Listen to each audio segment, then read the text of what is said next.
Total Hollywood presenting meet Dave. इस कहानी की शुरुआत में हमें दिखाते हैं कि एक लाइटिंग ऑब्जेक्ट धरती की ओर आ रहा है। वही दिखाते हैं कि न्यूयॉर्क में एक छोटा बच्चा जिसका नाम जॉश है वो उसे अपनी टेलीस्कोप से देख रहा है और वो लाइटिंग ऑब्जेक्ट उसी के घर में एक फिश टैंक में बहुत तेजी से घुस जाता है और वहाँ का सारा पानी अपने आप में सोख लेता है। ये देखकर जॉश हैरान हो जाता है और अब 3 महीने बाद का समय दिखाते हैं और दिखाते हैं कि फिर से एक लाइटिंग ऑब्जेक्ट धरती की ओर आ रहा है और ये पहले वाले से काफी बड़ा है और वो सीधा लिबर्टी आइलैंड पर क्रैश कर जाता है। आग बुझने के बाद हम देखते हैं कि वो एक इंसान है और वो इंसान शहर में अजीब तरह से चलने लगता है। सभी लोग उसे अजीब निगाहों से देख रहे होते हैं क्योंकि वो एक रोबोट की तरह चल रहा था। रास्ता क्रॉस करते वक्त उसका बहुत जोर से एक्सीडेंट हो जाता है पर उसे कुछ नहीं होता, सिर्फ उसके पैर में थोड़ी मोच आती है। जब ड्राइवर उसे देखने के लिए आता है तो वो वहां से गायब हो जाता है। वो एक सुनसान गली में जाके एक कोने में खड़ा हो जाता है। तब उसका कान एक गेट की तरह खुलता है जिससे एक छोटा आदमी रस्सी के सहारे पैर तक नीचे उतर जाता है। वहां पर वो एक स्विच दबाता है जिससे हम देखते हैं कि अंदर बहुत सारी वायर्स टूटे हुए हैं। वो उन वायर को ठीक करने लगता है। अभी अंदर का नजारा दिखाया जाता है। वहाँ छोटे छोटे इंसान हाथ और पाँव को कंट्रोल कर रहे थे जिससे हमें पता चलता है कि ये पूरा शरीर एक एलियन स्पेसक्राफ्ट है और इसे चलाने वाले छोटे छोटे इंसान नहीं बल्कि एलियंस है। इन सभी को नंबर्स के जरिए इंट्रोड्यूस किया जाता है, जैसे नंबर 1 है शिप का कैप्टन, नंबर 2 है कैप्टन का असिस्टेंट, नंबर 3 है सिस्टम इंचार्ज। यहाँ पर शिप के कैप्टन को बताया जाता है कि शिप की हालत बहुत खराब है, इसे ठीक करने में 2 से 3 दिन का समय लगेगा। शिप का ट्रैकिंग सिस्टम भी खराब हो चुका है। तभी शिप का कैप्टन सभी क्रू मेंबर्स की इमरजेंसी मीटिंग बुलाता है। इनकी बातों से हमें ये पता चलता है कि ये सभी एलियंस प्लेनेट नील से यहाँ आए हैं। ये हमारी धरती से पानी चुराने आए हैं क्योंकि इनकी प्लेनेट पर पानी लगभग पूरी तरीके से खत्म हो चुका है और इनके प्लेनेट में भयंकर तबाही मची है। इसी पानी से इनके प्लेनेट को बचाया जा सकता है, इसीलिए इन्होंने पृथ्वी पर एक बॉल को भेजा था जो पृथ्वी का सारा पानी सोख ले, लेकिन वो समुद्र में गिरने के बदले जोश के फिश टैंक में गलती से गिर जाता है। ये सभी उस बॉल को ढूंढने आए हैं जिससे वो पृथ्वी का सारा पानी सोख सके। जॉश अपनी खिड़की से उस स्पेसशिप को चुपके से देख लेता है और वो अपनी मॉम को बुलाता है। यहाँ पे हम देखते हैं कि ये वही औरत है जिसकी कार से स्पेसशिप टकराया था। जॉश और उसकी माँ नीचे स्पेसशिप के पास आते हैं और जॉश की माँ उस एक्सीडेंट के बारे में स्पेसशिप से माफी मांगने लगती है। ये देखकर स्पेसशिप के अंदर के सारे एलियंस डर जाते हैं क्योंकि इन्हें नहीं पता कि इंसानों से कैसे बात की जाए या उनके सामने कैसे बिहेव करना चाहिए, इसीलिए वो लोग गूगल की हेल्प लेते हैं। अगले सीन में हमें दिखाया जाता है कि जहां पर वो स्पेसशिप क्रैश हुआ था वहां पुलिस इन्वेस्टिगेशन कर रही है। पुलिस वालों को क्रैश साइट पर एक इंसानी फेस का इम्प्रेशन मिलता है जिससे ये पता चलता है कि वो कैसा दिखता है। इधर शिप का कैप्टन उस लेडी से बात करने की कोशिश करता है लेकिन स्पीकर की फ्रीक्वेंसी ज्यादा होने के कारण वहाँ की सभी चीजें टूट जाती है। वो फटाफट उस फ्रीक्वेंसी को ठीक कर देते हैं। वो कहता है मेरा नाम देव है और मैं ठीक हूँ। अब जॉश की माँ जॉश को स्कूल भेज देती है और देव को घर पर खाने के लिए इनवाइट करती है। देव जॉश के घर जाता है, वहाँ उसे जॉश का फोटो दिखाई देता है जिसमें जॉश के पास उनका बॉल है। जॉश की माँ से पूछने पर वो उसे बताती है कि जॉश इस बॉल को अपने साइंस प्रोजेक्ट में दिखाने स्कूल ले गया था। उसके बाद देव जॉश की माँ को एक्सक्यूज देकर वहाँ से निकल जाता है और वो जॉश के स्कूल की तरफ जाने लगता है। नंबर 2 जो देव की मूवमेंट को कंट्रोल कर रहा था उसे इंसानों के ऊपर गुस्सा आ रहा होता है क्योंकि कोई भी इंसान रूल्स का पालन नहीं कर रहा था और नंबर 2 का गुस्सा देखकर कैप्टन एक क्रू मेंबर को उस पे नजर रखने को बोलता है। देव जब एक पार्क के सामने से गुजर रहा था तो सभी बच्चे उसे आइसक्रीम वाला समझते हैं। इससे कैप्टन को बहुत गुस्सा आता है और वो शिप की ड्रेस चेंज करने के लिए एक शॉप में जाता है, लेकिन कपड़े खरीदने के लिए पैसे चाहिए जो देव के पास नहीं होते, इसलिए वो पैसे को स्कैन करता है और चेंजिंग रूम में जाकर पैसे का सेम प्रिंट निकालता है। इसके बाद देव जॉश के स्कूल पहुंच जाता है। प्रिंसिपल उसे टीचर समझकर क्लासरूम में भेज देता है और देव जॉश को क्लासरूम के बाहर बुला के उस बॉल के बारे में पूछता है। जॉश कहता है कि स्कूल के एक शैतान बच्चे ने मुझसे वो बॉल छीन ली है। जॉश और देव मिलके उसे ढूंढने लगते हैं लेकिन वो उन्हें नहीं मिलता।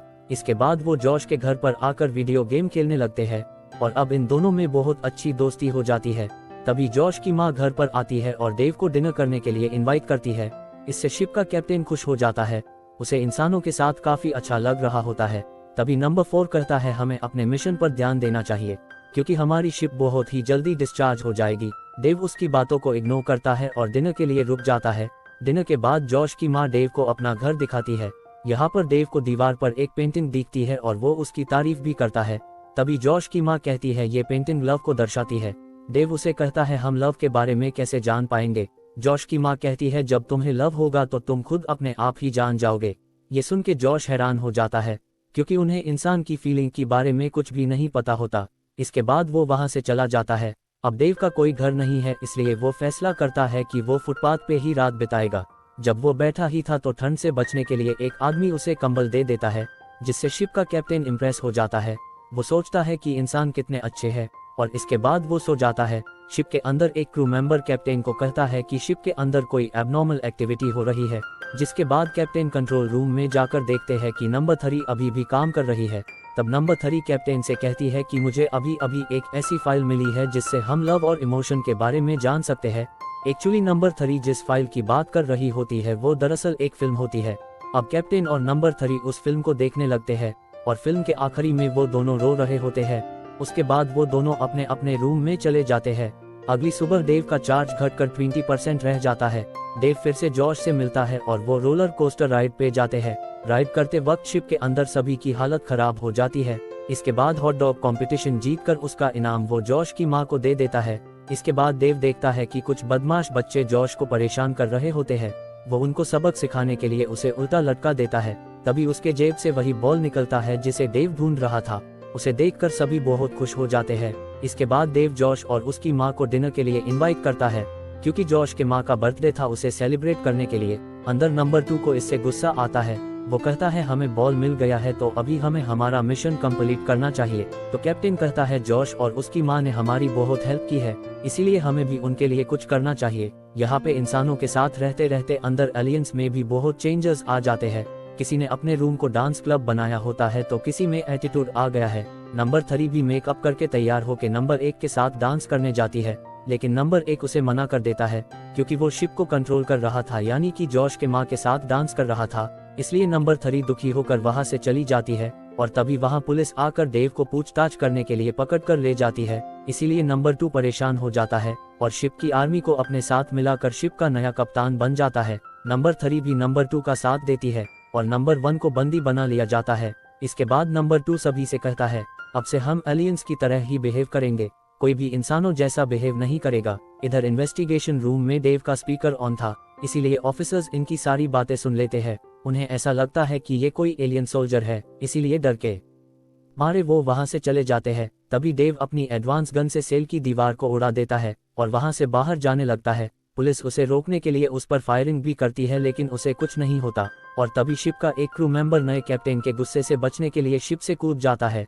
देव वहां पर जॉश और उसकी मां को भी देखता है, जो उसे छुड़ाने के लिए आए थे, लेकिन नया कैप्टन उन्हें इग्नोर करके आगे बढ़ने लगता है। नंबर 3 देखती है कि नंबर 2 तो सब कुछ तबाह कर देगा, इसीलिए वो नंबर 1 को छोड़ देती है, लेकिन वो दोनों पकड़े जाते हैं। उन्हें देव के नाक के जरिए शिप से बाहर निकाल दिया जाता है। अब वो दोनों बचते बचाते एक प्लास्टिक बैग के जरिए शिप तक पहुंचने की कोशिश करते हैं, लेकिन वो एक कार के वाइपर पर अटक जाते हैं और वाइपर उन दोनों को सीधा देव के पैर पर फेंक देता है। तब नंबर 1 नंबर 3 को सॉरी कहता है। वो कहता है मैंने तुम्हारा दिल दुखाया, फिर भी तुमने मेरी मदद की। इसके बाद वो दोनों शिप के अंदर घुसने लगते हैं। देव अब बाकी लोगों की तरह टैक्सी रोकने की कोशिश करता है, लेकिन कोई भी टैक्सी नहीं रुकती। तब देव जबरदस्ती एक टैक्सी को रोकता है। दरअसल उसे अपनी पावर बचानी होती है, इसीलिए बीच पे जाने के लिए वो टैक्सी करता है। इधर जॉश अपनी मॉम से कहता है कि देव बुरा नहीं है, जरूर उसके साथ कुछ गलत हुआ है, हमें उसकी मदद करनी चाहिए। और तभी दिखाते हैं कि वो एलियन जो शिप से कूद गया था वो पुलिस को मिल जाता है और वो सारी बातें पुलिस वालों को बता देता है और वो देव को रोकने के लिए जाते हैं। वही देव समुद्र किनारे बॉल को एक्टिवेट करने ही वाला होता है। तभी शिप के असली कैप्टन दूसरे हाथ का कंट्रोल लेकर उसे रोक देता है। कैप्टन फिर से शिप का कमांड अपने हाथ में ले लेता है, लेकिन नंबर 2 बॉल को पानी में फेंकने की कोशिश करता है, जिससे देव गिर जाता है और उसके हाथ से बॉल नीचे पानी में गिर जाता है और समुद्र के पानी को अपने आप में सोख लेता है। अब कैप्टन बॉल को रोकने की कोशिश करता है, लेकिन वो उसे नहीं रोक पाता। तभी वो सभी क्रू मेंबर्स से पृथ्वी को बचाने की अनुमति मांगता है, क्योंकि शिप में सिर्फ इतना ही ईंधन है कि वो या तो पृथ्वी को बचा सकते हैं या अपने ग्रह वापस लौट सकते हैं। तो इसमें सभी क्रू मेंबर्स पृथ्वी को बचाने का फैसला करते हैं। वो कहते हैं हमने इंसानों से बहुत कुछ सीखा है। उसके बाद देव अपनी पूरी पावर के साथ उस बॉल को डीएक्टिवेट कर देता है, जिससे देव की भी बैटरी खत्म हो जाती है और वो बंद हो जाता है। तब पुलिस वालों के साथ जॉश भी वहां पहुंच जाता है और जॉश पुलिस की शॉट गन लेकर जॉश को शॉक देता है, जिससे देव चार्ज हो जाता है। चार्ज होने के बाद उसका मुंह एक गेट की तरह खुल जाता है और कैप्टन और नंबर 3 बाहर आते हैं। और सबको सब कुछ सच सच बता देते हैं कि हम कहाँ से आए हैं और क्यों आए हैं। डेव ये भी कहता है कि हम इस दुनिया को तबाह करके अपनी दुनिया को बचाना नहीं चाहते, हमें पानी की जरूरत है और वो हम किसी और ग्रह से ले लेंगे, और वो सभी को गुड बाय कहता है। तभी वो पुलिस ऑफिसर अपनी जेब से उस एलियन को निकालता है और उस शिप में रख देता है, और डेव जब वहां से उड़ने ही वाला होता है तभी वहां पे FBI आती है और वो हेलीकॉप्टर से डेव के ऊपर जाल फेंकते हैं, जिससे डेव वहीं पर गिर जाता है। तभी कैप्टन अपना दिमाग लगाकर सभी क्रू मेंबर्स को इमरजेंसी शिप से वहां से निकाल लेता है, लेकिन नंबर 2 को वहीं पर छोड़ देता है। और एंड में हमें दिखाते हैं कि कैप्टन नंबर 3 को प्रपोज करता है, और ये फिल्म यही खत्म हो जाती है। उम्मीद करते हैं कि ये कहानी आपको पसंद आई होगी।